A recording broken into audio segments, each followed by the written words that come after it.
Hello there, Windsor Star. Welcome to the Windsor Star News Cafe and to Food Facts. My name is Beatrice Fantoni. I'm a food writer here at the Star. And with me is Riddhi Shukla. She's a registered dietitian at the Windsor Essex County Health Unit. And today she's going to demonstrate how to safely use the knives that we should all have in our kitchen to help us better prepare healthy and nutritious meals. Welcome, Riddhi. Thank you. It's good to be here, Beatrice. So remind us again, what are the three basic knives that we should all have in our kitchen to get our work done properly? Right. So the three basic knives that we should have is this one here, which is a chef's knife. This one here, which is a paring knife for small jobs. And this is the serrated knife. As you can see, it has these jagged edges on the bottom. And this is what we would use for slicing soft, fleshy items like tomatoes or something that has a crust on the outside, kind of like a bread product or a bagel, things like that. And so now show us how to use these all safely and properly in the kitchen. Right, so when I'm preparing my meals, I like to have all of my knives with me next to me so that they're readily available for me to start using. So for a paring knife, for example, I usually start with this. We're doing small jobs like coring items, or if you can see there's a bruise here on the tomato, you can just kind of cut it out like that. And then I have my serrated knife here to just kind of do the slicing. And I find that holding the knife with the blade, so a lot of people would use it like this with the handle, right? Just with the handle.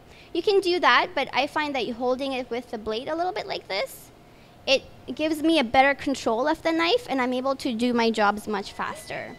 So that's those two knives. Now let's look at this knife. So the chef's knife is something you can use to slice things. So let's say we have a carrot that we want to have sliced.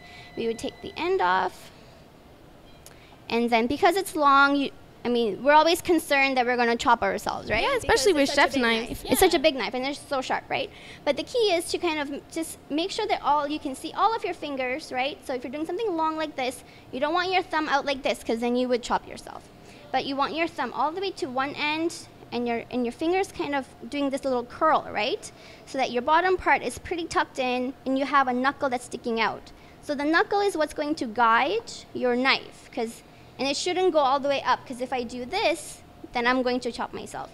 But the top part of your knife is touching your knuckles, and the knuckles are the guiding part you're using to chop whatever you need to chop, so you don't cut yourself. That doesn't seem so scary. No. The other thing you can do for things like, let's say we're doing some mint, right?